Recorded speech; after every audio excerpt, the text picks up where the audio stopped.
Welcome again. If anybody's popping in here, I want to say welcome. I'm so excited that you guys are here today. I got something that's going to blow your minds, hopefully, that you'll all love.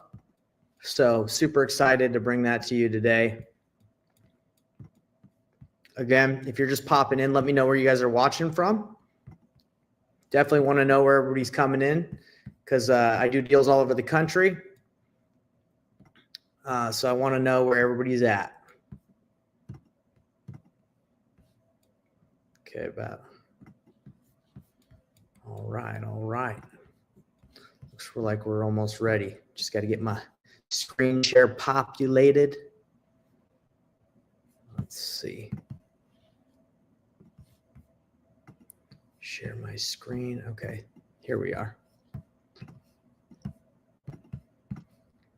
Cool. All right, we got people from Chicago. We got people from the display board is at an angle. Yeah, don't worry about it. That you're not going to be specifically looking at this. I'm going to be sharing my screen, so you don't have to worry about that. This is just for the background. This is for me actually to write, so you don't have to worry too much about that. We got Canada.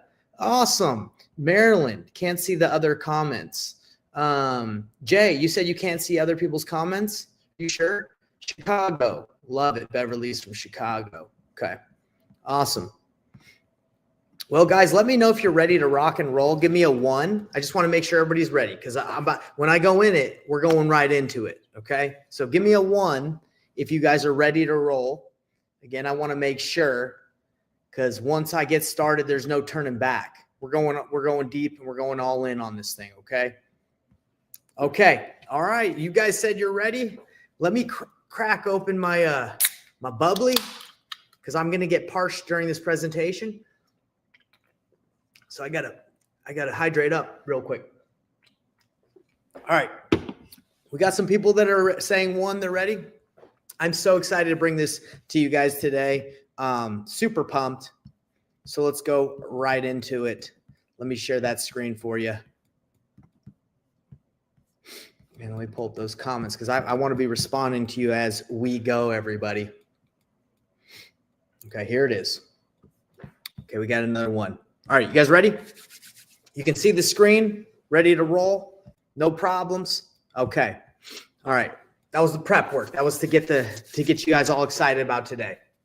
All right, everybody. Today, what we're going to be going over is mastering the sales process as a wholesaler in 2025. If you have not mastered the sales process, guys, it's time to master it. Why? Because you want to close more deals. So I got your back. Today, I'm going to be giving away my free seller solutions playbook. It's going to go over all the different options that you can offer a seller instead of just wholesaling specifically, instead of just doing that. Because if you're just relying on wholesaling, you're making a mistake. You've got to be able to do multiple different extra strategies. So I'm going to be giving you my seller's solution playbook. You're going to be getting that for free if you stay to the very end. So that's it, everybody. We're going to dive right in. If you want to crush 2025, let me know right now. Just comment, yes, Nate, I'm ready to freaking crush it, or just type in crush. I want to know. Are you guys with me? Because this presentation, I spent like 5 hours making this thing. This is crazy. Maybe I shouldn't have spent that long, but I really wanted to deliver for you guys. So deliver for me and just say crush, say yes, let's freaking go. It's time to go to the next slide, everybody. Let's freaking get into it. Okay. So if you don't know who I am, quickly, I'm going to let you know who I am because a lot of people are like, who's this guy and why should I listen to him? Okay. My name is Nathan Payne, but this year specifically, I'm going by Professor Payne. Why? Because my goal is to give you the best trainings that you could ever imagine, absolutely free, so you guys can go out and crush it. I'm not holding anything back, and I'm preparing as much as I can to deliver for you guys so you can hit your real estate goals. I've done millions in transactions. Here are the transactions I've done to prove it. And I love teaching. I love wholesaling, and that's why I'm doing it. My goal is to help wholesalers do 2 to 3 deals a month consistently, but you got to start. If you're not there yet, it's okay. You got to start with a foundation, and that's what these trainings are for, is to help you improve your foundation. Founder of Painless Flipping, obviously. My name's Nathan Payne, so I call what I do Painless Flipping, and the apprenticeship program that I have where I work with people individually, okay? So to let you know a little bit more about myself, I got my degree at Brigham Young University, Idaho. I got my degree in business management because I wasn't really sure what I wanted to do at the time, but I ended up getting into real estate because it helped me achieve. It was more aligned with what I wanted to do in my financial goals. But really, guys, I wanted to be a teacher. My whole life, I wanted to be a teacher because I enjoyed working with people. But being a teacher didn't align with my financial goals. But luckily, now that I know how to teach wholesaling, now I know how to teach real estate because I've done it, I can align my passion of teaching and include it with real estate. Okay, I love teaching. My goal is to make wholesaling simple. When I first got into wholesaling, it was actually kind of confusing. Like, how do I talk to sellers? What do I do? There's a lot of different steps here. And are you with me, guys? Like, do you agree? Like, wholesaling can be a little confusing when you don't know how to market, how to talk to sellers, how to dispo. There's a lot of different things. It's a very simple concept, but it can be complicated, especially if you overcomplicate it. So my goal is to make it simple. And these are a few of the people that I've taught. And some of the clients I've had, some of the people that I've just given advice to. These are people I've worked with, and I love seeing people make money, and I love seeing people learn and understand what we're doing. So that's why we're doing this training. So if you guys are ready to roll, I'm looking right now, right here at the comment section, guys. Are you guys working or something? Like, I want to make sure you're locked in. So give me a 1 if you guys are ready, because this is just a quick intro to who I am. But what you're about to see, guys, is it's about to get pretty in depth. So let me know if you guys are ready. Just say ready in the chat, and we'll hop on to the next slide. And if I don't hear anything from you guys, I'll just assume you're just already awestruck by what I've given you so far, which is pretty much nothing. Okay, well, let's move on. All right, we're going to move on to the next slide. And this is what we're going to be going over today, guys. Today, we're going to be going over the sales cycle, okay? The sales cycle of wholesaling.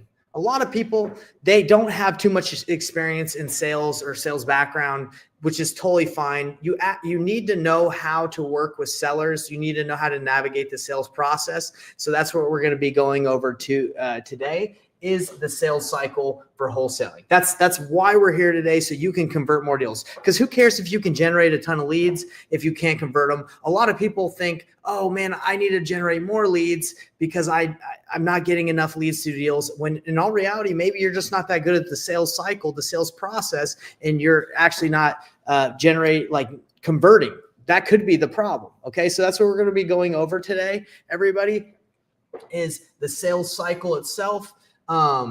Now I'm going to show you right here. This is the sales cycle of wholesaling. And actually, this is the sales cycle of most businesses right now. Well, not right now, but just in general.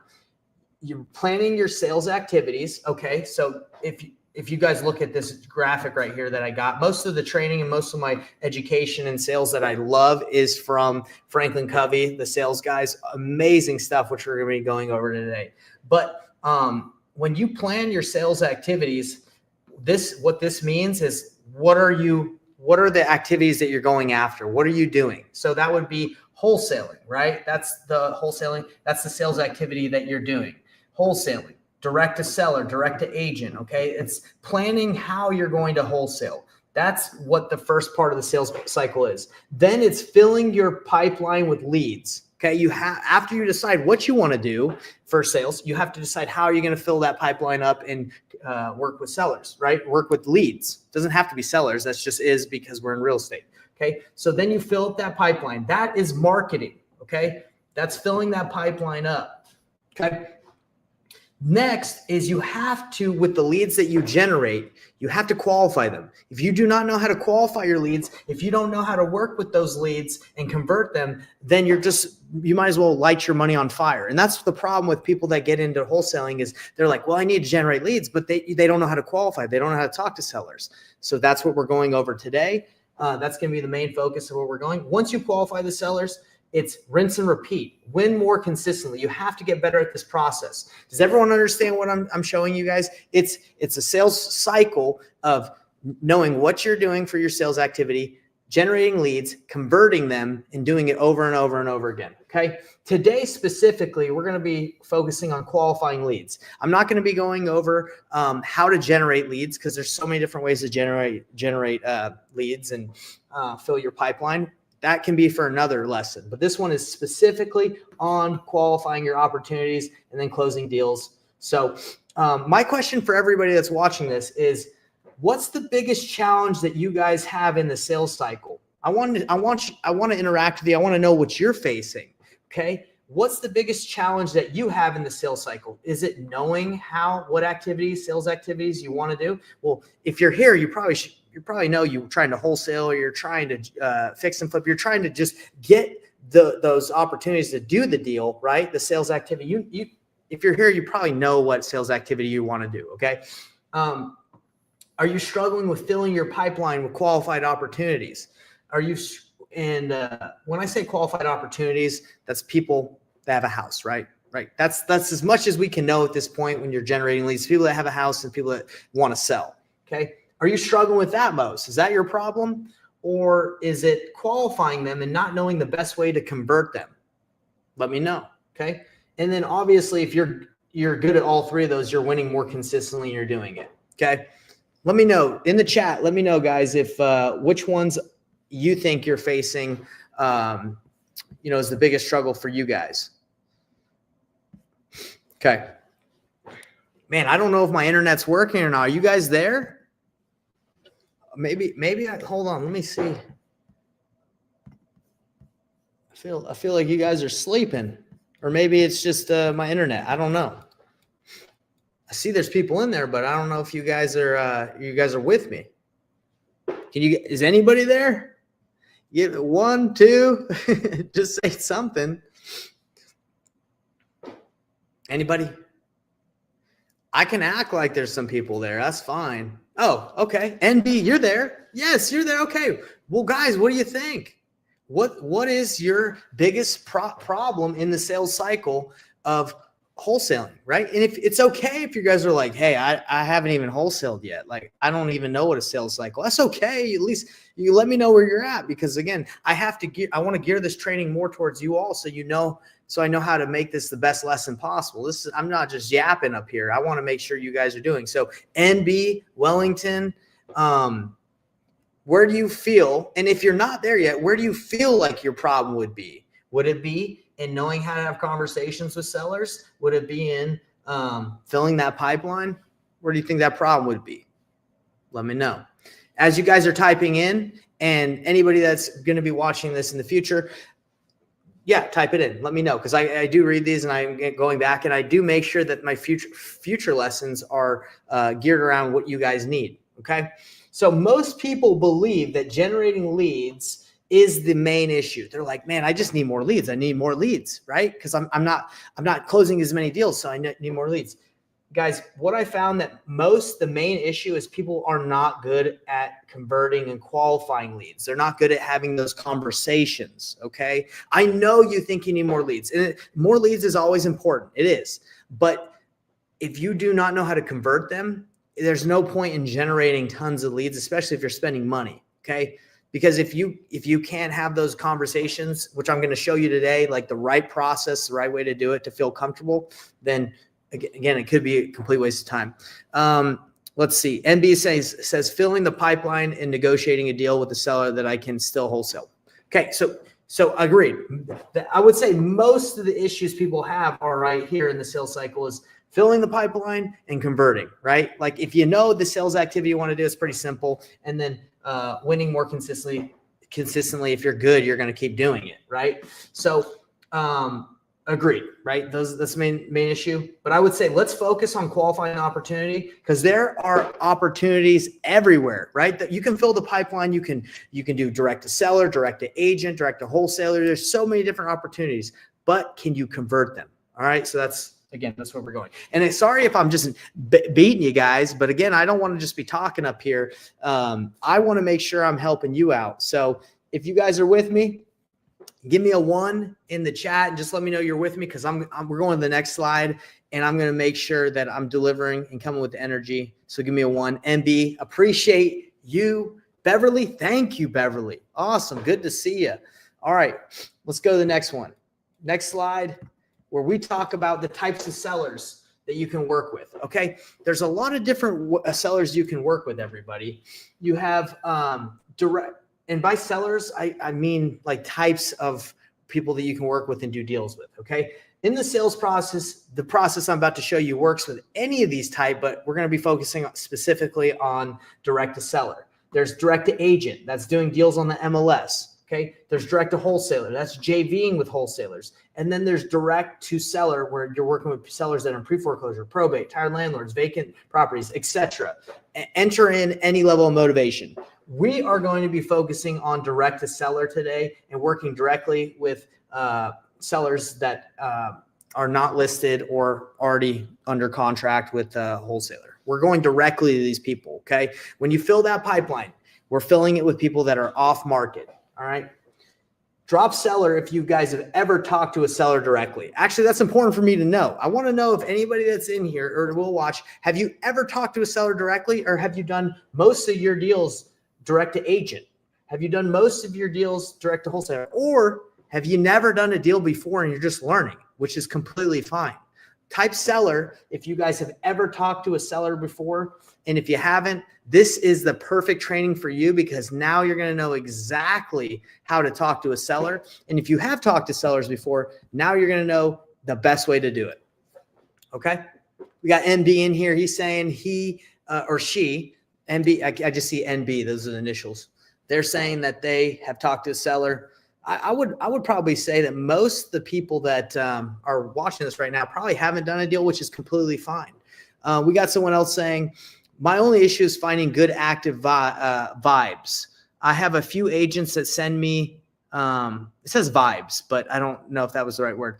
I have a few agents that sent me some off-market properties already this week, but I had to pay because I need buyers.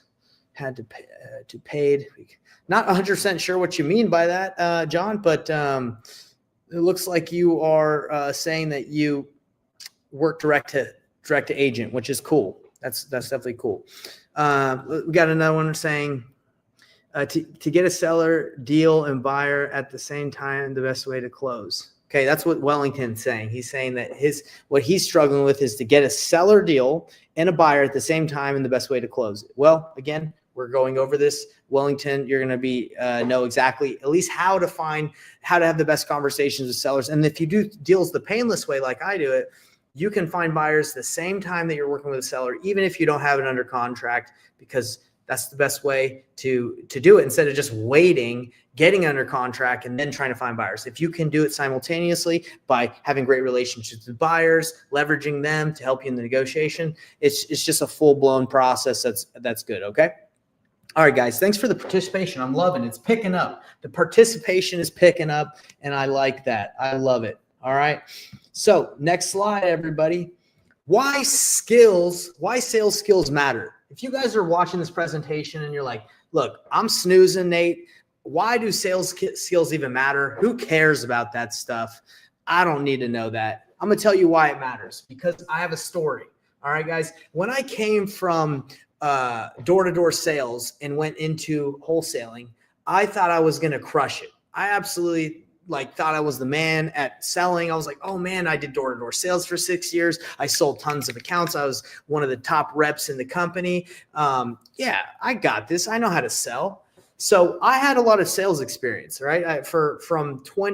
When I was 19 years old to 21 years old, I went on a mission for my church where I talked to people about Jesus for 2 years, got a lot of no's. So that's not technically selling religion or sales, but I would say I was good at talking to people, overcame the fear of talking to people. Then from 21 to about 26, I did door-to-door sales while I was in college, and I ran sales trainings, and yeah, it was good, and I would go sell. So after door-to-door, after college and door-to-door sales, I quit that, and I went right into wholesaling, right? And I had no experience with selling homes or talking to sellers, and I thought I was going to crush it. I'm like, oh man, I'm going to be good. I know what I'm doing.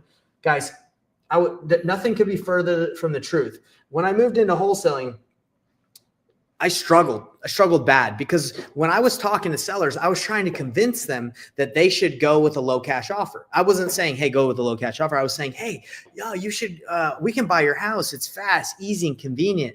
And we pay all your closing costs and you don't have to worry about anything. And I was pitching that to everybody. I was pitching that to everybody when I was cold calling, and they're like, get lost, dude. Or like, I'm not interested. And I was sitting there like, what in the world's going on? I thought like, people don't want me to buy their house. They're not interested. I didn't get it because I was number one, when I was filling my leads with my pipeline with leads, I was filling it with people who were not the right people. Right. I was trying to convince everybody that they needed to sell. Right. But what you realize is you have to find the right opportunity and you have to have the right conversation. So my sales skills from door to door, when you knock on a door and you try to convince someone that you can give them a better deal, does not work, right? It does not work in wholesaling. The traditional way of that a lot of people were taught, at least I was taught, where you can convince and sometimes even pressure tactics didn't work. So I had to learn a better way to sell, right? I had to learn a better way to understand how to help people succeed and accomplish what they're trying to accomplish with their goals. Okay. So and what we're about to get into is the sales process. If I would have known this sales process I'm telling you right now, I would have crushed both wholesaling in the beginning, which I eventually learned it. And I would have crushed door to door, even more than I did on door to door. Right. But yeah, if I would have known that. So let me ask you guys, drop a 1 if you've ever felt this in the same situation as me, where you're like, oh, I'm good at talking to people. I'm good at sales.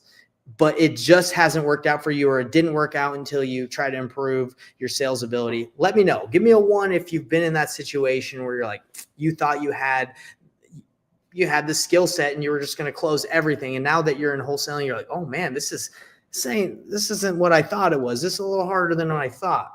Let me know. Give me a 1 because I'd love to hear your guys' feedback. Okay. So, and let me tell you guys, right here in this book, this is where you guys are getting a lot of the training for today. Is Franklin Covey sales training. It talks about how to pretty much sell the right way. A lot of us are taught the wrong way to sell, pressure tactics, trying to win-lose situations where you win, but maybe the seller doesn't feel like they won. I studied this, and this is the way to sell. Okay, so we're going to be going over that. And then this is another book that I studied. It's called Let's Get Real or Let's Get Real or Let's Not Play. This is another sales book that is absolutely incredible. So if you guys are wondering, hey, did I just make all this stuff up? Absolutely not. This is stuff that I've learned through studying and practice. So let's dive into the next slide. So what is this sales process I keep on talking about? Okay. Why is it so important? Okay, so I call this the painless sales process, all right? And I call it the painless sales process mainly because it is painless. It's very transparent, okay? Transparent. There's no pressure. Who wants to sell? Who would like to sell like that, where there's no worries? If it works out, great. It's just a really chill way to sell. Like, hey, if this works out, great. If not, no problem. Who would like to feel like in a position where they're not so concerned if they said something right or wrong, or if they the way we sell and the way I'm about to teach you is you completely throw your hands up and you just say, hey, we're just here to see if this makes sense and we can work together. There's no problem. If this doesn't work out, that's okay. I can point you in the right direction.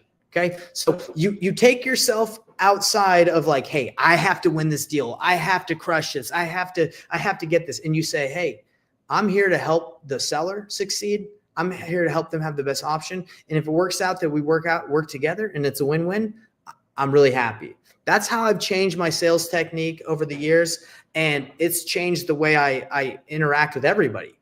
Everyone I try to talk to, I'm looking for a win-win scenario, not a win-lose where I win and they lose, or I lose and they win. It's always win-win, or you walk away, or it doesn't work. If you are going to win big on a deal and the seller's going to lose really bad, but you're like, whatever, I don't care. You walk away, right? Because it's not worth it. It's not worth it to take advantage of people. It's not worth it to do things the wrong way. You got to do it the painless way. You got to do it transparent. You got to do it right so you can sleep well at night and feel good about what you do. Okay. So guys, give me a 1 in the chat if you're like, yeah, I want to sell like that. I want to be transparent. I want to feel confident. I want to feel happy and not freaking concerned. And what's another word? Bad about what I'm doing or anxious. Guys, I used to feel super anxious about the way, like, oh, I hope this works out. I hope they don't back out of me, or I hope they don't talk to another buyer or another wholesaler. Now it's like, dude, I'm going to work with them and they're going to work with me because they trust me and we like each other. It's not because I force them to do anything. And I'm going to explain why that's so important. Okay. Because if you feel like you're walking on eggshells all the time and you're like, oh man, I hope no one tells them that they can list their house for more money.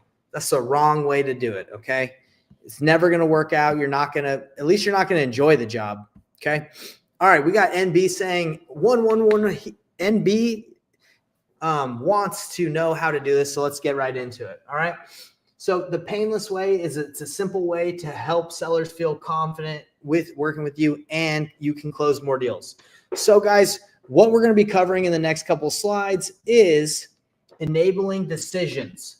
This is some of the terminology from the training of Franklin Covey, but you want to enable the seller to feel like they can make the best decision possible. Not what's the best decision so you make money, but what's the best decision for them to succeed. Okay, so that's the number one. You want them to succeed by helping the seller feel comfortable and addressing any concerns that they might have.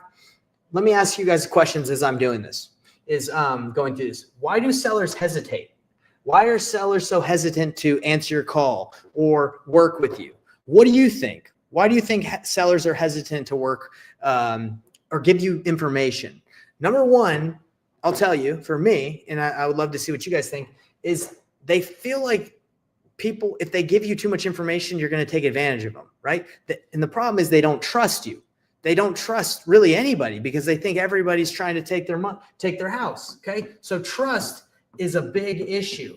And that's a big issue in life in general. Like, how many of you guys see stuff on social media and you're like, see some guy driving a Ferrari and you're like, I don't even know if I can believe that. I don't know if I trust that that's real.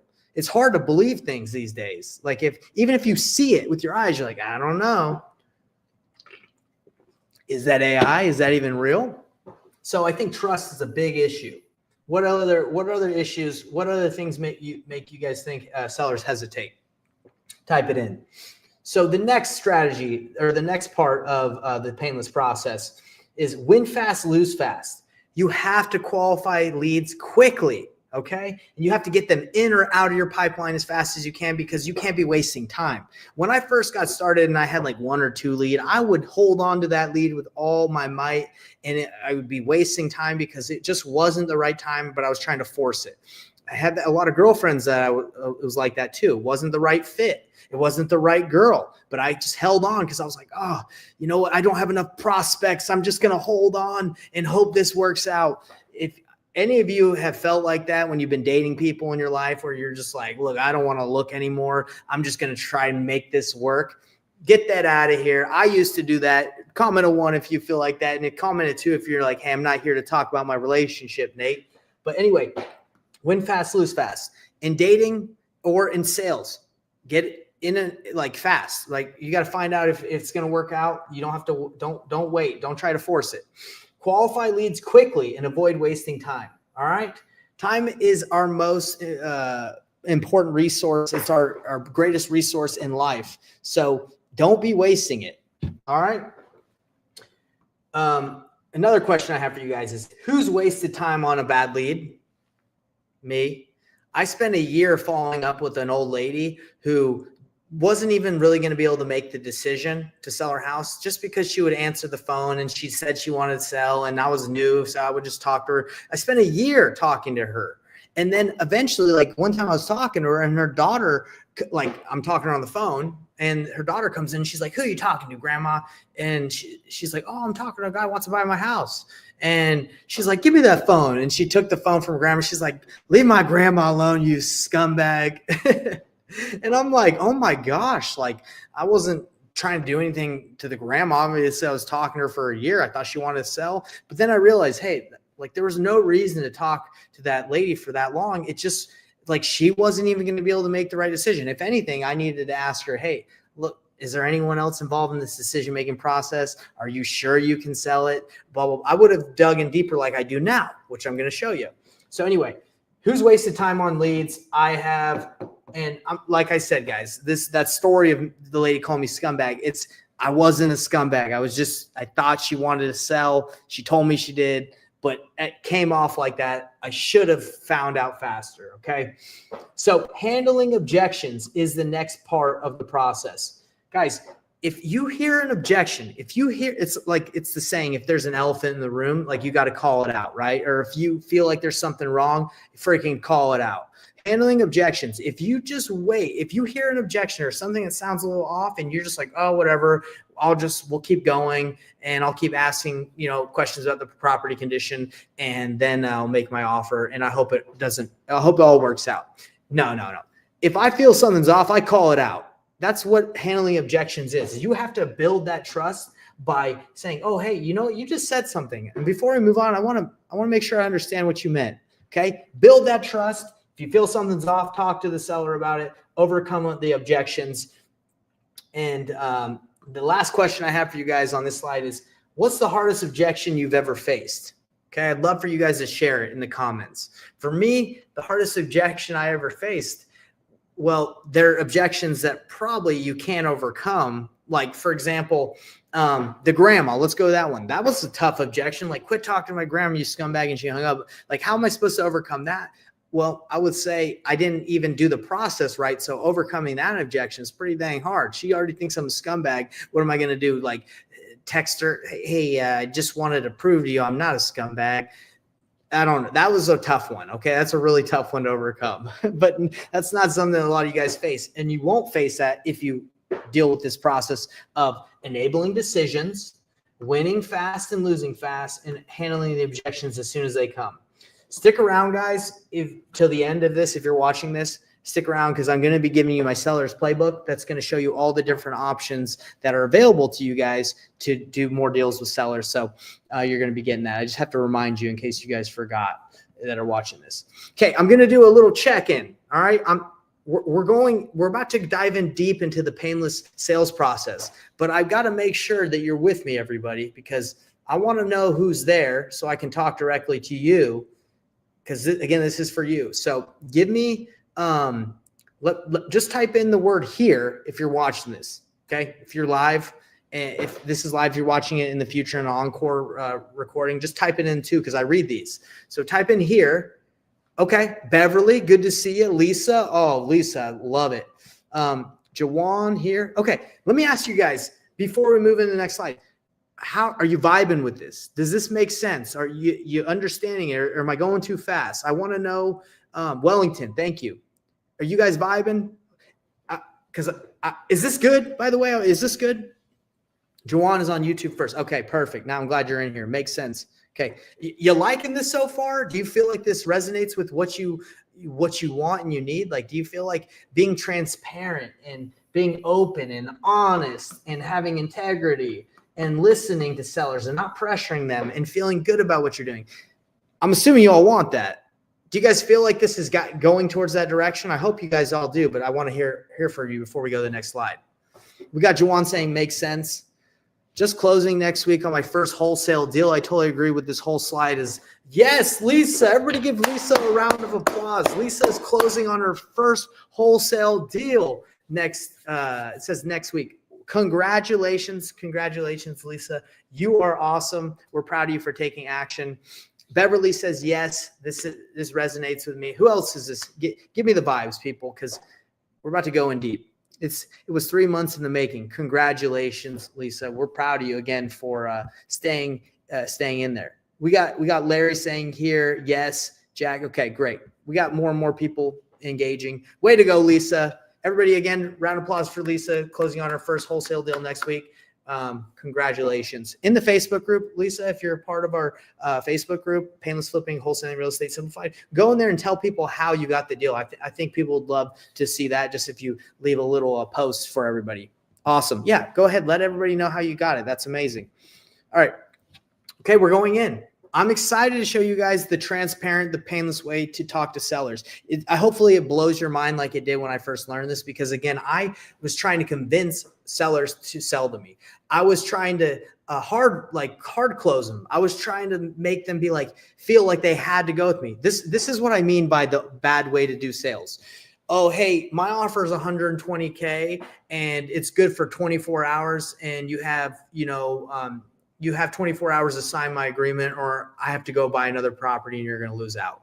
Who's ever heard that? Who's ever heard that strategy of the hardball, right? Like, oh yeah, I'm buying a lot of properties, and if you really want to work with me, then you got to accept my offer right now. Who's heard? I know when I first started that was like a tactic that they told me. They're like, oh yeah, you got to make them feel like there's scarcity and kind of pressure them into it. That's not what we do here. Maybe you can add in a little bit of hey, but you're honest about it, right? You're honest with the process of what's going on. You're not just saying stuff so you can make people feel like they need to do something when they're not ready yet. Okay. So I'm sure everybody's felt like that, but let's go to the next slide. All right.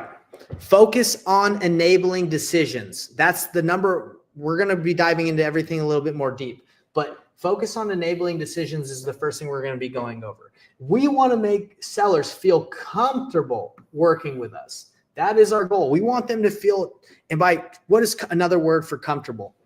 We want people to trust us, equals trust. Okay. That's what we want. I want to work with someone that I trust. I don't care if they got 1,000,000 years of experience or not. I've got to trust you. That's how wholesalers that are new are winning deals against other people. Maybe they have tons of experiences because maybe they were able to build more trust. Okay. Does everyone agree that trust is what usually gets deals done, whether that's a buyer trusts you, a cash buyer trusts you and you get it done, or a seller trusts you? Trust. So how do you build that trust? With open conversations, enabling decisions, honesty, being transparent, not forcing people to work with you. If you can show people that you want a win-win situation and that if they don't work with you, it's fine, they're going to feel more comfortable working with you. So that's what we mean by enabling decisions. When you talk to a seller, you want to start with the end in mind. You want to let them know why you're talking to them. Hey, this is an example. Hey, John, how's it going? My name's Nathan. I know we had talked a little bit back and forth on text, but I just want to let you know the purpose of us talking or this call today is just to see if we would be a good option to work together and for me to buy your house. Or if I can't buy your house, that's totally fine too. At least I'll be able to point you in the right direction on what you should do to sell your property. But anyway, that's my goal. Does that work for you? Does that sound good? Yeah, it does sound good. Okay. And like I said, if we don't end up working together, that's completely fine. At least you'll have more information and you'll know a little bit more on what you should do for the sale of your property. Okay. So that's the end in mind. You're letting them know, hey, if we work together, great. If we don't, it's okay. No pressure, no hard feelings. Just here to see if we can work together. That's it. Got that, everybody? Start with the end in mind. Do they believe they have a problem to solve? Okay. That's a really important one too, is because if you just call someone and say, hey, you want to sell the house on 123 Main Street? Yeah, I've been thinking about it. Okay, great. Can you tell me about the condition? Can you tell me about why you want to sell? Can you tell me? And you just go right through like a script. You don't really know if they have a problem that they want to solve. Why would anyone sell at a discount, or why would anyone sell to a cash buyer? Because they usually have a problem they want to solve. They want to sell fast, easy, convenient. They have a problem. There's a problem there. And if you can help them identify what that problem is, maybe they already know. They're like, hey, I'm in pre-foreclosure. I need to sell. Okay, well, they just told you the problem, right? But you want to make sure that that it's actually a problem, right? Because let me give you an example. So if someone's like, yeah, I want to sell, my roof is leaking, right? That's the problem. That's the surfacey problem that they're telling you about. My roof, it's leaking, all right? Well, you don't just say, oh, cool, your roof's leaking. All right, great. My offer is 120K. Or you just don't go into like, just continue. You want to probe that problem. You want to be like, hey, oh man, that's really bad. It's unfortunate that your roof is leaking. Is it causing a lot of issues for you? Is it causing a lot of issues for you and the family? And that's what I mean, like by probe it, like see if it's really a problem they want to solve. Because if it's not really that big of a deal, they'll say, you know what, actually, it's not that big of a deal. I actually don't think I need to sell that fast, or I might take some time, right? I might take some time to think about this. But you want to find out if it's something that they want to act on quick. Is it a problem they want to solve now? So let's say, oh yeah, it's leaking just a little bit. You know, actually, I might just call a roof guy. I have some money. I don't really need to sell my house. But on the other hand, if you're like, hey, is it that big of an issue? They're like, yes, it's a huge issue. The water's coming in. It's like molds everywhere. We can barely breathe. It's super cold. It's causing major issues. I just want to get out of here.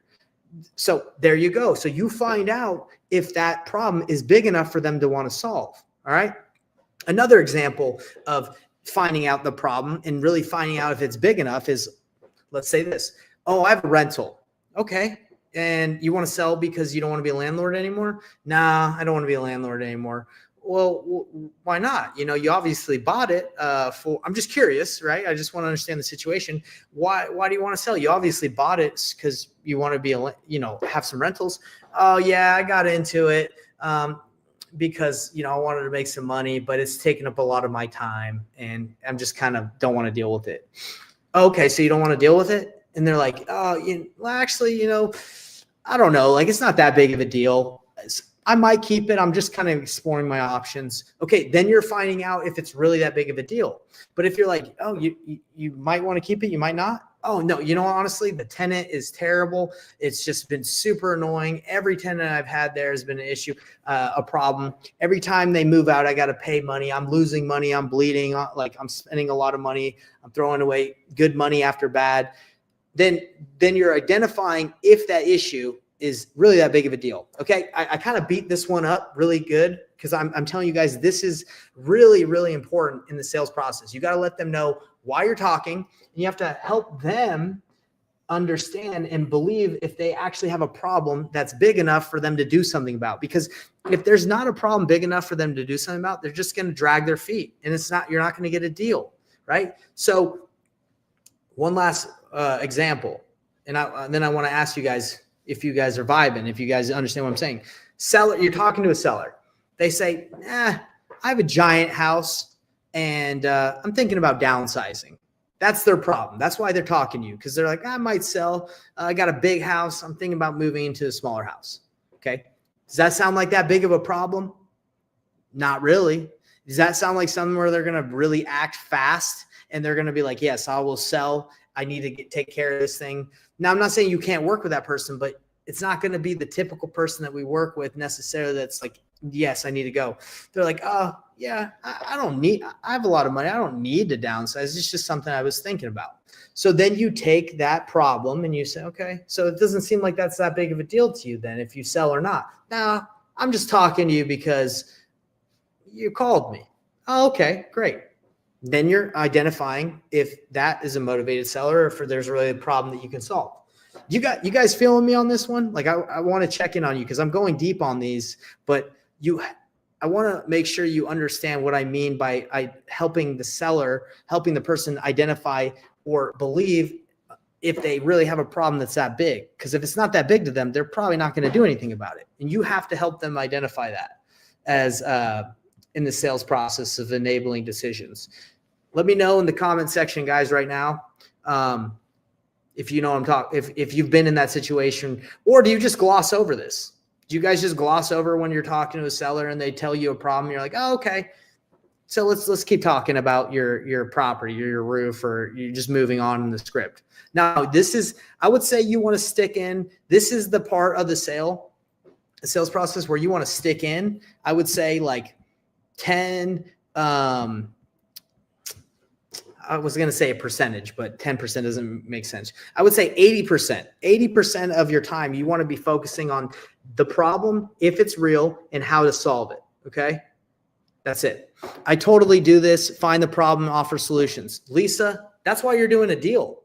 Right there, everybody that's listening. It's been 3 months and she's doing a deal. It took me 3 months to do my first deal. If you haven't done a deal yet, guys, and it's been over 3 months, maybe ask yourself, hey, am I really digging in and finding out if the problem is really a problem? Okay, good job, Lisa. I appreciate you. Yes, you have to identify the pain point. You have to, Beverly. Exactly. Okay, so not working together is okay.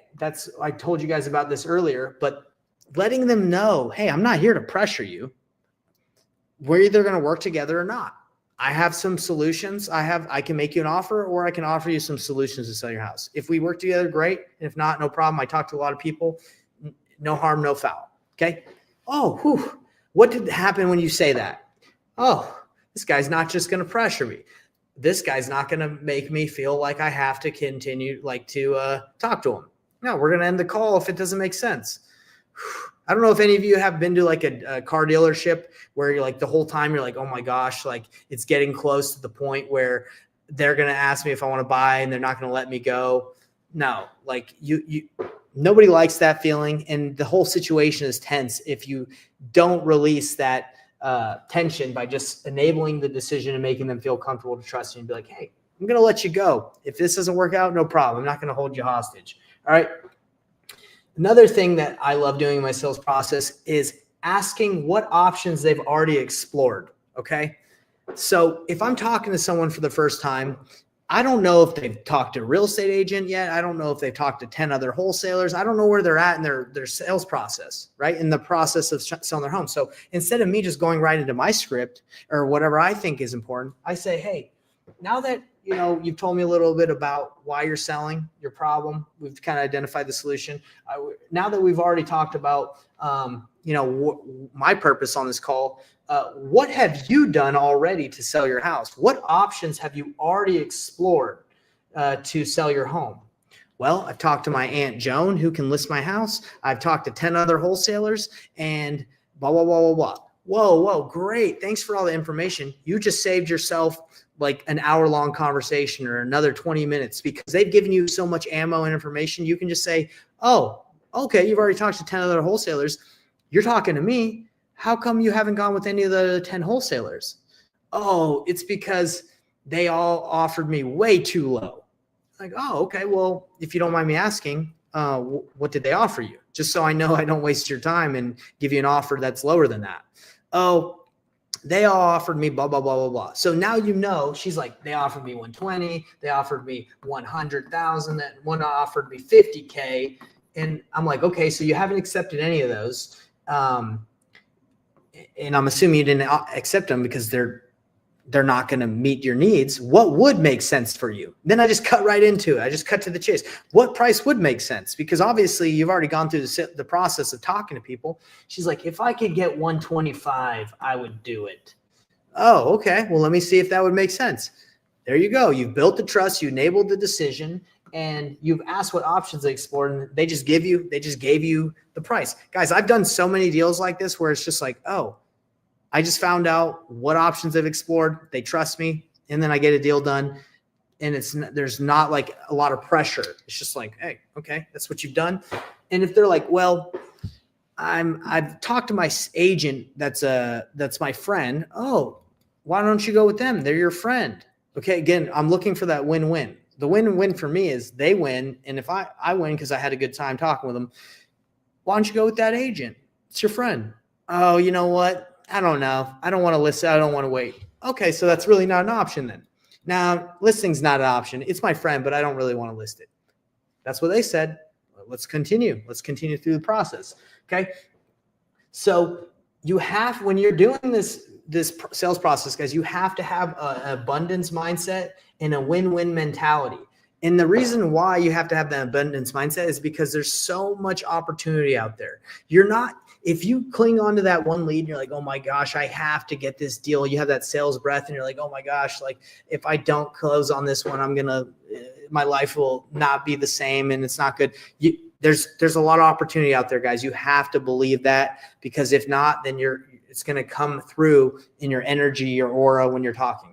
Just let them know, hey, I'm here for you. I'm here to help you out, help you to make the best decision possible. Okay, guys, what's the most common hesitation sellers have? Okay. We kind of discussed this a little bit before. The most common problems that sellers have with salespeople. This is mine. Trust and feeling pressured. I think that's the most common hesitation when they don't want to give you information. It's because they don't want to have it used against them. They don't know who you are. They don't trust you. Type in the comments what you guys believe is the most common hesitation sellers have. I'm interested to see what you guys think.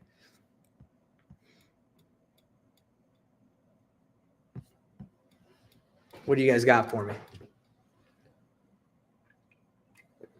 Ooh.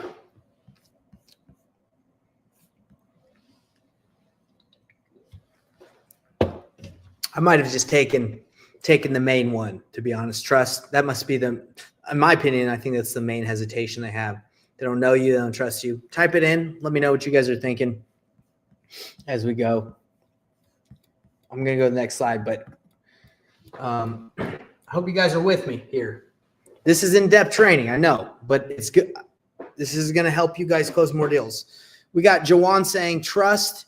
We are strangers calling in their mind. Most of the hesitation, I have someone else has reached them first. Okay, someone else has reached them.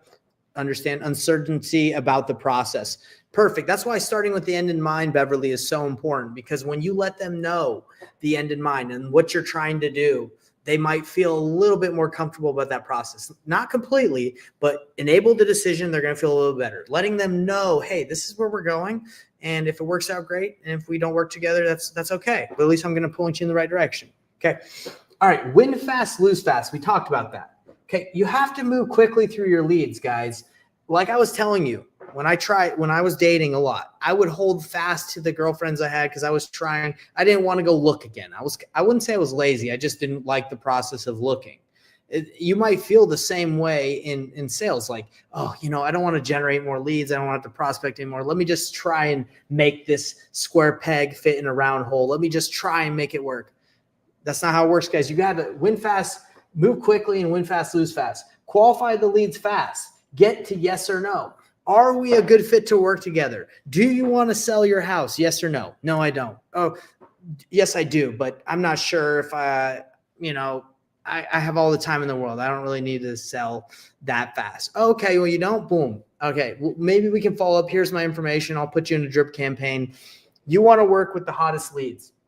Avoid wasting time on unmotivated sellers. I've done it, people. You can spend a year following up with someone that's unmotivated. That doesn't make it worth your time, okay?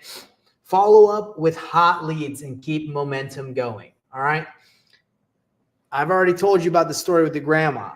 Have you guys ever wasted too much time on a unmotivated seller? Comment waste. Comment waste wherever you're watching this, whenever you're watching this. I want to know if you've wasted time on a seller like I have. And I got way more stories than the grandma. Guys, when I was first starting, I would waste time with everyone because, again, I had limited leads. So I was like, I got to make this work. Don't do it, okay? It's better to spend your time prospecting and learning how to generate more leads than waste time on someone who's not motivated after you've had these conversations, okay? Let's see. All right, everybody. So the next thing is overcoming objections. All right. We all face objections, especially people that don't do this process. You're going to get a lot of objections, but you have to slow down when you hear something that doesn't sound right. All right. Everyone's felt that when they hear something and they're like, did I hear that right? Okay, never mind. I'm just going to keep going because whatever. I don't want to stop the momentum. No. Handling objections the painless way. What are yellow lights? That's what we're going to be discussing today. This is technically a yellow light, but what does it mean in the sales world? Yellow lights are concerns or hesitations that can slow down or derail your deal if not handled properly. Okay. Again, if it feels off, call it out. Okay. When you notice a yellow light, slow down, everybody, and explore it. When I say, I'm going to say this, and hopefully this makes sense for everybody. You have to slow down sometimes to speed up. Okay. If you just keep going, if you don't slow down, the car is going to stop completely eventually. Like if the deal goes south or something, like if it doesn't work out because you didn't slow down. If you just keep going, there's something that probably can derail the deal. But if you slow down, eventually you're going to go faster, slow down to go faster, because you handled that objection and you handled what was going on. Okay. So that's what I mean. If you notice a yellow light, if you notice something off, talk about it. Okay. That's what friends do. If your friend comes in and is like moping around, like, oh, all sad, and you're just like, I'm not going to ask. Who cares? You wouldn't do that with a friend. You would say, hey, what's going on? You don't look too good. You look sad. What's up? Same thing with yellow lights. If you feel something off, freaking call it out. All right. The 3-part response for yellow lights. Okay. Use a softening statement. Slow the conversation down. Okay. This is how you're going to slow the conversation down. You can say, I have a concern, or maybe I'm a little confused, or hold on, maybe I didn't hear something right. Whatever, insert whatever. You're just slowing it down. Okay. State the concern clearly that you have. Okay. Hey, maybe I didn't understand. Be direct without being pushy. You said that you currently aren't sure where you will go if you sell the house, or you said you said you were just taking offers right now. Okay. So those are good reasons to stop. You could say, hey, I'm sorry, hold on, I'm a little concerned. I have a little concern. You said you're not really sure where you're going to go when you sell this house. Okay. And then you go to the next step. Hand it back to them. Okay. After you let them know your concern, let them hand it back and say, what do you think we should do? What would happen? What would need to happen for us to move forward, or for you to move forward? So there's actually some good examples I wrote down, but that's how you slow down for a yellow light. You just say, hey, hold on, I'm sorry. Let's rewind that back. I have a concern. You said this. What should we do? Okay. So, and I'm going to give you guys some live, some like real examples of what this looks like, so you're not if it's confusing. So common yellow lights in wholesaling and how to respond. I need to talk to my family first. Okay. So this is how I would say it. I completely understand. Selling a home is a big decision, and it makes sense to involve your family. Totally get it. My concern is that waiting to talk to your whole family could take too long and might affect the timelines if we're trying to close quickly. You're in foreclosure. You're in pre-foreclosure. I'm afraid if you got to talk to your whole family, we might not be able to hear back from them in time where we're going to be able to get this done. We just have 7 days. We have 14 days. Hand it back to them. What do you think they would say if they were here right now? Would they say, hey, you probably should sell? Hey, you probably should accept that offer? What do you think they would say? Or when can we get everyone together? Okay. That's how you would slow down for the light, right? Or handle the objection. Here's another one. I just want to see what you'll offer. I know a lot of you guys get that. I'm just here to see. I just want to know what you'll offer. Stop asking me all these questions, right? Like I used to get that all the time as I was kind of diving deep into, talking with sellers. So softening statement. I get that.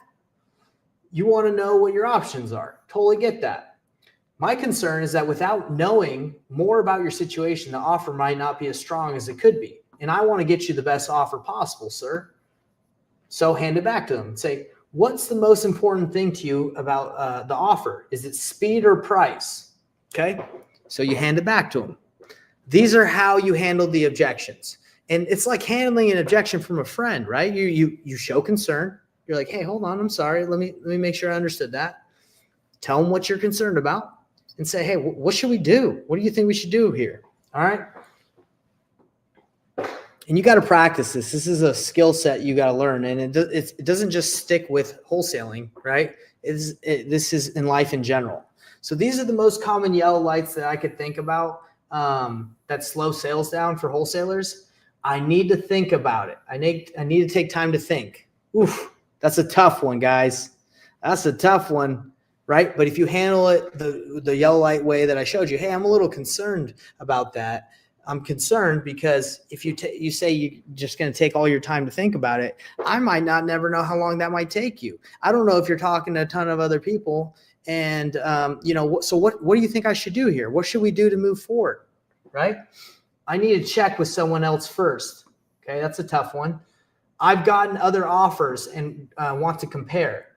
I want to list with an agent instead. Okay, well, that one shouldn't come up because we've already discussed that with their options. I'm not in a rush to sell. Okay, that's like an unmotivated seller.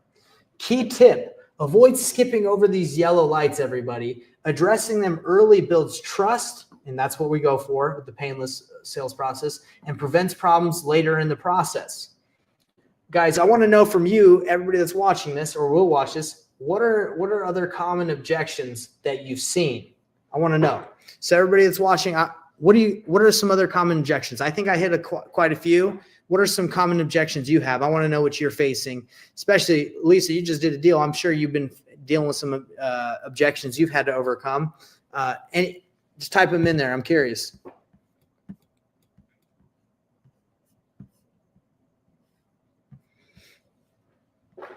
I have better offers. Okay, that's a good objection. So let me show you how I would overcome that with the yellow light process.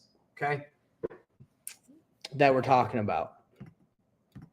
So if you're talking to someone and they say, I have better offers. Okay, hold on. Let me just get in the slide. Let's use the softening statement process. Okay. So you're talking like, but this is after you make the offer. I usually don't make the offer until I've gone through the whole process and understand the situation. But let's just say you've done that and then you give the offer and they're like, oh, hey, I have better offers. You could say, hey, I totally understand that. This actually might not work perfectly because you've already given your offer, but I'll tell you how I would overcome this objection. Hey, I totally get that, but I am a little concerned. I'm a little curious. On those offers that you've already received, are those like, do you feel very confident in working with those people? Like, do you think those are legit? Because unfortunately, like what a lot of people do sometimes is they'll make offers that are higher just to get people to sign the agreement with them, and they string them along, they waste their time, and then the last minute they try to renegotiate. Do you feel like that offer, would you mind telling me what it is? Oh, they're like, yeah, it's 180 and mine's 150. Wow, they're $30,000 higher than me, huh? Do you feel like that's legit, or do you think they could potentially be stringing you along? I know Open Door does this a lot. They actually did it to me. They offered me like a certain amount just so I would sign with them, and then later they lowballed me. It's very frustrating. Do you feel like that could happen to you? And I would have an open and honest conversation with them about it. If they're like, no, I feel like it's legit and I trust them. Well, there's not much I'm going to be able to do or say if they feel good about it and they trust the person, right? But I would say, hey, I just want to verify if you feel good. And if they're like, you know what, I don't know if I really do trust the person. Like, could you come up and give me a little bit better of an offer? Maybe we can work together. Then I'd say, okay, look, I think I could probably come up a little bit, like knowing that I'm at 150. And again, I don't make my final offer. I'd just say, well, I don't want to say I don't make my final offer. I would say I don't want to say the price because I want to have them talk first. I would say, knowing that I'm at 150 and they're at 180, like where do you think it, how low or how close could you get to my offer? I could get to like 175 or 170, and then you can have that song and dance, that negotiation, right?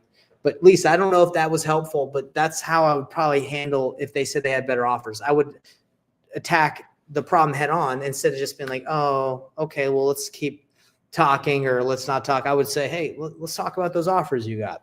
I'm curious. Did they come from, people that you feel like are legit? Okay. So hopefully that was helpful.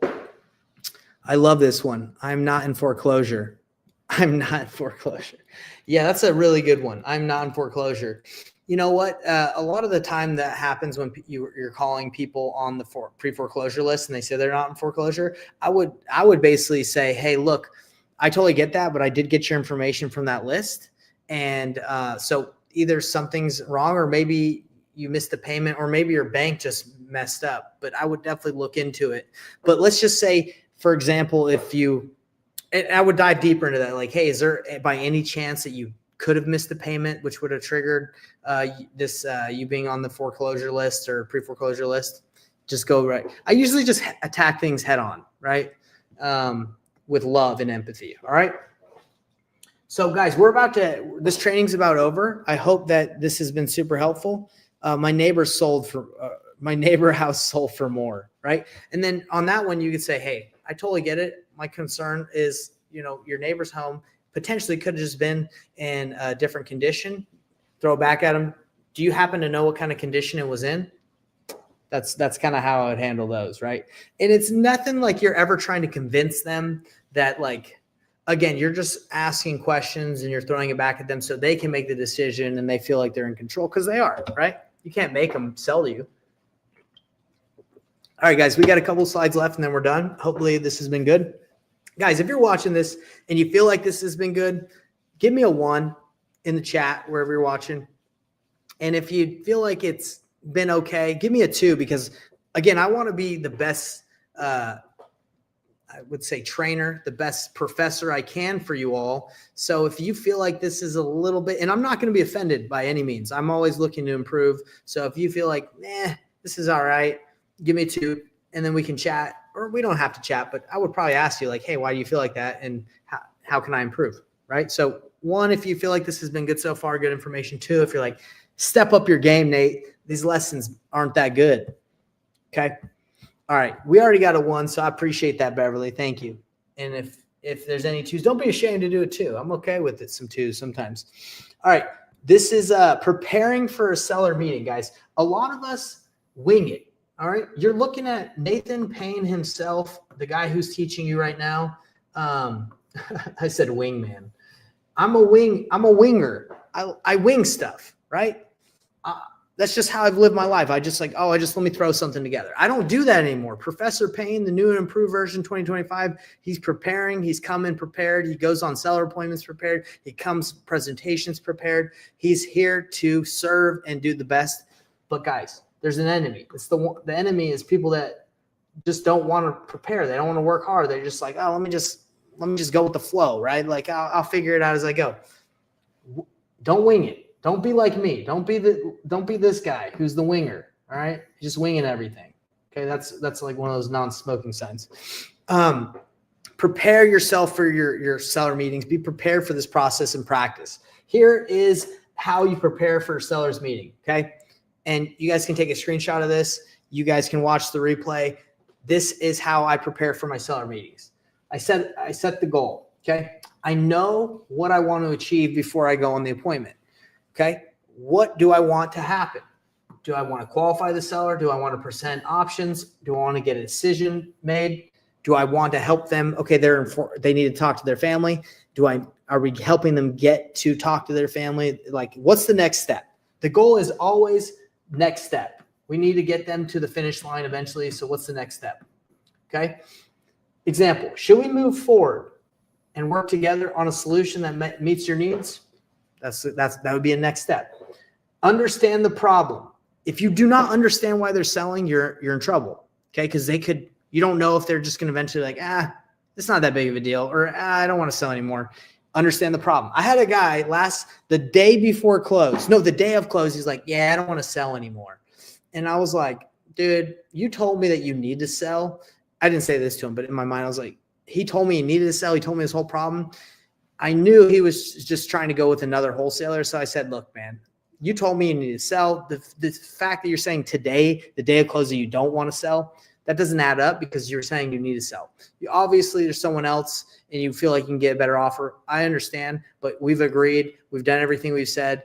And if you don't obviously sign, I filed an affidavit memorandum saying that, eventually you're going to have to sell to us because you agreed. And so if you don't want to sell now because you really don't want to sell and you're just going to stay there, that's fine. But when you do sell, I'm going to be there and we're going to be ready to buy it. And he was like, oh, no, you can't do that. You can't make me sell to you. I'm like, well, what's the problem? You said you didn't want to sell. Bam, got him. He ended up closing the next day. Why? Because he was trying to go with another wholesaler, but I stopped him. Why? Because I understood the problem. Okay. If you didn't understand that problem, you might believe that he's like, oh yeah, I don't want to sell. No, I understood that problem. You ain't going nowhere, buddy. Okay. Understand the problem, identify the main issues, foreclosure, all that stuff. Focus on what matters most: speed, convenience, ease. That's why, again, I knew what to do in that situation. Prepare for objections. Okay. what we just talked about, what you guys all wrote, prepare. If you know they're in pre-foreclosure and there might be some objections like, oh, I don't know how to get a hold of my bank information. Oh, there's a lot of people, if they're in pre-foreclosure, there's probably a lot of people talking to them. So be prepared for those objections. List common objections and practice the responses with a 3-part frame. What's holding you back from moving forward today? Oh, well, I have a bunch of different offers. Well, how long are you going to be accepting offers for? When are you going to make a decision just so I know when I can be in the mix? Precondition the meeting. We haven't talked about this, guys, but basically that's before you meet with the seller, you send a text explaining to them what you're going to be going over so they feel comfortable. Set expectations up front to avoid surprises. Example, I'd like to walk through your goals, share a few options with you, and answer any questions questions to see if we're a good fit to work together. That's a text that you could send to a seller or call them before your meeting and say, hey, this is what we're going to be going over, just so you're aware. Because a lot of sellers, they might be a little confused or concerned with the process. As I think Beverly was saying, let them know the process. Let them know what you're going over so there's no confusion and they feel comfortable. Guys, comment 1 if you feel like mastering this process would help you close more deals. That's what I really want to know. Do you guys feel like what we just went over would help you as you practice and master? And guys, it goes even more in depth than this. I only have so much time to go with you guys. But if you feel like mastering this process and enabling decisions, making people feel more comfortable, being more transparent in your process would help you do more deals, type 1. We got a lot of 1s coming in. I know this would help you guys because once I transitioned from trying to hard close people and just being like, yeah, if you don't accept my offer by tomorrow, I'm looking at buying a lot of different properties. If you don't accept, that's not going to get someone to sign if they don't like you, trust you, or like your offer. Instead, you say, hey, you know what? Before I even send your offer, like what would get you to sign today? Like, I don't want to make you an offer that you wouldn't accept. Offers should be like proposals. Okay.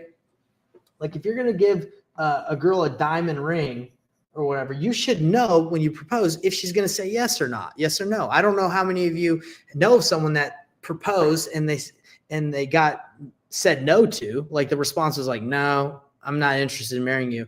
That shouldn't be a surprise in my opinion. I think that should be like, hey, if you're going to propose, you should know if the relationship is going that far, if you're all on the same page. Maybe the person that is proposing isn't taking his date through the sales process that I'm showing of enabling decisions, letting them know the end in mind. Hey, this is where I'd like to go. We're dating so we can eventually get married. Maybe he's just jumping right into it and he's hoping he can find someone that will just say yes to his proposal. That's not how it works. Okay. So it's the same thing with offers. When you make an offer, you should know if they say yes or no. A lot of people just throw out crappy offers and they hope someone will accept it. You should know. Okay. It's going to help your sales process.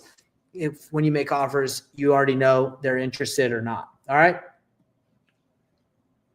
All right, everybody. So we're wrapping up. So you all are going to get my seller's playbook for free. Okay. This seller's playbook goes over what questions to ask, what options can you provide to sellers, novations, wholesale, BRRRR.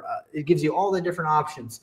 Your cash buyer strategy of talking to cash buyers, in the area, even if you don't have it under contract. You guys are all getting this. All you have to do is comment playbook and we will send this to you. If you comment it, Jackie, my virtual assistant, who is awesome from the Philippines, she's going to go in there and look at all the videos and see all the comments that say playbook, and she's going to send you this. It's a little mind map right here well, shoot, it logged me out. Whatever, you guys kind of see what it is here. It's just a mind map that has the playbook, okay? And then you click and it has nice, cool stuff coming on. Actually, let me, I'll show you guys what it looks like. Why not? I'll walk you through it. I think it's pretty, I think it's worth it to walk you guys through what the playbook looks like. Okay, this says sign up. I don't want to sign up. I'm already a dang member. Log in. All right, let me log in. All right, hold on. Let me get in that playbook. A lot of here it is. Okay. So this is what it looks like. We got Wellington, Byron, Beverly, Pamela, Lisa, Jawan, I believe. Jawan L. NB, Beverly. We got a lot saying playbook. So I'm glad you guys all want it. So this is what it looks like. Okay. It's a little mind map that I created. Seller solution playbook. It says, ask these questions. Okay. And then it says, depending on what they say to the questions and what their problem is, if they want speed and no time, want the highest price, depending on any of this, it tells you what options to offer them. Cash, seller finance, novation, house is currently listed. Obviously, you can't do a novation if it's listed. Cash, owner carryback program. So it gives you the options to offer depending on the questions. I tell people to start with a cash offer and anchor. Don't give a final offer. Just anchor them low and give them a range. Hey, I'd like to be within this and this in price. Then you go the painless cash buyer strategy. Hey, if it's close, if they don't accept your offer range, but if it's close, then you can say, hey, do you mind if I run this by a couple of my cash buyers? Get it under contract or not. You can run it by some of your people. If the seller insists on wanting more money, you go creative financing, and this explains all the different creative options you can offer depending if they have a loan or not. And if they don't want to do creative, you can do novation, you can put it on the market. And if you guys don't know how to do novations or what contracts you need, I have another training that explains exactly how to fill out the paperwork for my real estate purchase contract. And it also includes a novation affidavit, attorney in fact, that if it gets signed, you're allowed to list properties on the MLS with a real estate agent. So if you guys want that training, just type in training. And Jackie will also send you a link to that video, but that would explain pretty much everything you need to know on, how to do these options. So you guys are getting that. I hope that's super helpful. It goes pretty in depth on that. Let's see. So I see a lot of people commenting playbook. We're going to make sure you guys get that. Another easy way to get this too, instead of just typing, obviously we're going to go through these and send you the stuff, but we also have these resources in our Facebook group. Okay. So guys, I hope this training was super helpful. I just have one last thing to ask you as we wrap up. I want to stay connected. The greatest gift that you guys could give me is if you could, wherever you're watching this or any videos that you watch from us in the future, if you could like, comment, or subscribe. I know a lot of people ask about that in the very beginning of their YouTube videos. I'm asking at the end after providing, trying to provide as much value as I can to you guys. This is what we're up against. I'm up against is I have these trainings. I want to give as much value to the world, but they don't show my stuff. Why do they not show my stuff? I don't know. I don't know if the algorithm doesn't like brown people. I don't know if it doesn't like my face, but a lot of my stuff doesn't get shown. All right. So wherever you're watching, if you guys could like, comment, subscribe. And the greatest thing you could do, obviously, is share my content, like this video, share wherever you're watching. If you could share, that'd mean a lot to me, guys. It would, okay? Because my goal, again, is to become the #1 educator in wholesaling real estate. And I believe I have what it takes, and I believe I can give a lot to people, but I can't unless I can get this in front of people. So I need your help. Join the Painless Flipping Facebook group. It's absolutely free. All these trainings go on there, and not only that, but we give you guys support. It's honestly like an amazing coaching program that doesn't cost you any money. Okay. And obviously if you guys outside of learning for free in the Painless Flipping group, if any of you guys are interested in working with me directly one-on-one in my apprenticeship where we do deals with you, we help you one-on-one. Again, this is not a sales pitch. This is just saying if any of you have watched this and you're like, hey, I'd be interested in seeing what that would look like to work with Nathan Payne, Nathan Valley, our team, for us to help you with deals. We have a deal right now that we're working with one of our students, Carl, where he stopped a pre-foreclosure, but the house was getting foreclosed on. It was an auction date. We told him how to stop it. He stopped it. Now he's working with the seller. He's got the pictures. Now we're dispoing the property. Guys, if you want to work with us hands-on at the Painless Flipping Apprenticeship where we make it painless for you, just go to painlessflipping.com. There's a little survey where you can fill it out. And obviously, if you qualify, we'll reach out to you or you book a call. And the reason why we say if you qualify is because we can't handle that many. There's only so many people we can work with hands-on. I wish I could work with everybody in the world. But anyway, so if you guys are interested in that, just DM me or go to painlessflipping.com and fill out the survey. and we'll hook you up with that. I love you all. I really do. I know you might be like, hell, how does Nathan Payne love me? He doesn't know who I am. How does Professor Payne love me? It's because I really do, guys. My goal, again, is to help you succeed. I want you to succeed. I want you all to crush it. My goal would be for you all to do many, many deals this year. And if I could be a little bit of that in part of your journey, that would make me happy. Okay. So again, love you. That's why I put a heart here. This has been Painless Flipping, and this has been Nathan Payne, Professor Payne, teaching you guys. I appreciate you all. Last thing is like and help us out so we can grow and get this for more people. Does anyone have any questions or anything they want to say before we sign out? This has been the end of the training on how to crush it in 2025 with the Painless Wholesaling sales process. Any questions, guys? I'm going to leave it open to some Q&A if any of you do have questions. And again, if you don't, totally cool. Just let me know. Good info. Thank you. No, thank you. I appreciate you. Thanks for tuning in. It means a lot to have you on here for sure. Anything else? Congrats again, Lisa. Go and let everybody know how you crushed that deal and how you're closing. I want to know a little bit more of that, and I want everyone to celebrate you in the group. So any other questions before we sign out, everybody? And if not, it's totally cool. Hopefully this training was gave you guys everything you needed. And if you guys do want to watch this again, there will be an encore training tonight in the Facebook group where you can watch this again.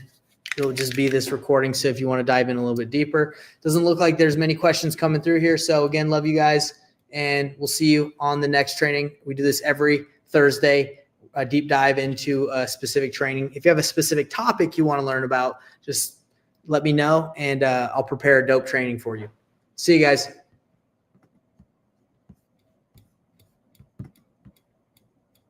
Of course. Yeah. Thank you guys for being a part of this.